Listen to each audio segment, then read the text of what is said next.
Yes, bwana, inakuaje? Karibu sana kwa wewe ambaye ndio kwanza unaitazama channel ya PM Online. Kubwa zaidi ni kuambie tu kwamba usiache kuweza kusubscribe, lakini pia kugusa hiyo alama kengele ili uwe mtu wa kwanza kuweza kupokea taarifa mbalimbali za kimichezo, lakini pia burudani kipindi tu ambapo zinatokea. Kubwa zaidi tunatazama takwimu za kile ambacho kimeweza kutokea katika mchezo wa jana kati ya klabu Dar es Salaam Africans dhidi ya Dodoma Jiji, ikiwa ni mchezo mmoja mkali na noma kabisa ambao umeweza kuchezwa. Na hizi sio takwimu zangu, bali ni takwimu kutoka Soka Metrics, kwa kuwa ni moja kati ya watu ambao wamekuwa wakiandika takwimu nzuri, lakini pia takwimu ambazo zinaeleweka vilivyo kwa kile ambacho kimetokea. Mchezo ambao ulimalizika kwa Yanga kuweza kupata ushindi wa mabao 3-1. Mabao ya Yanga kiweza kutupiwa kimiani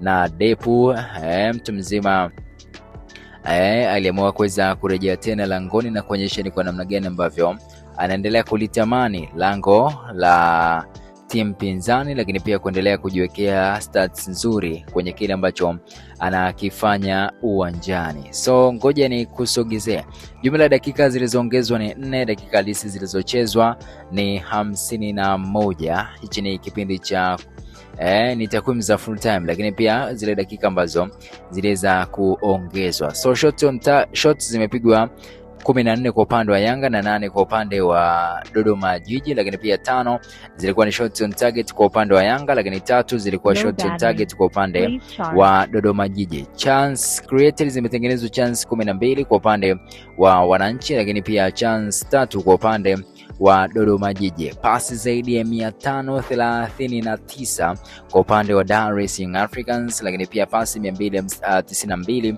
kwa upande wa Dodoma Jiji. Pasi ambazo zimekamilika ni pasi 474 kwa upande wa Yanga na pasi 244 kwa upande wa Dodoma Jiji, lakini asilimia ya umiliki wa mpira ni 66 kwa upande wa Dar es Salaam Africans, lakini ni asilimia 34 kwa upande wa Dodoma Jiji. Sasa takwimu kwa upande wa man of the match ambaye ni mtu mzima Depu, ambaye Soka Metrics wameweza kumrate kwa 9.8. Ameweza kucheza dakika zote 90 akifunga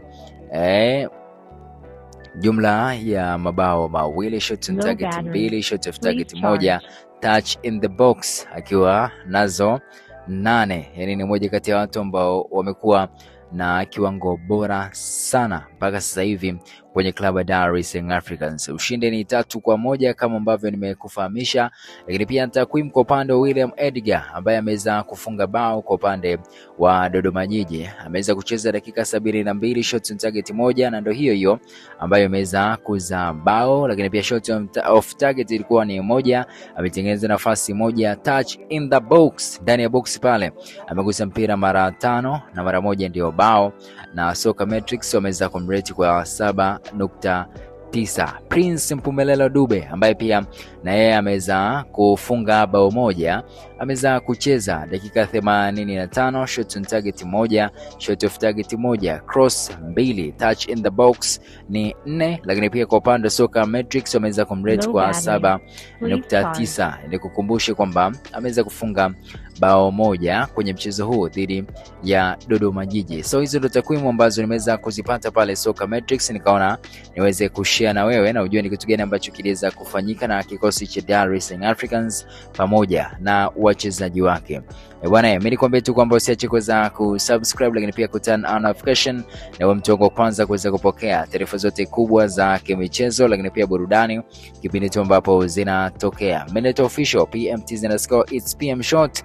Moto unaungua ni follow pale Instagram @itspmshort, lakini pia ukiandika moto unaungua itakuja page yangu pale, utanifollow na unyama wote wa kimichezo pamoja na burudani utaendelea kupata kupitia kurasa zangu hizo za mitandao ya kijamii. Kwa wale wanatumia nje wa X pia nipo kule kwa jina hilo moja, andika tu moto unaungua, unyama utatokea pale na kila kitu kitakuwa kinaenda kama ambavyo kimepangwa. Till next time.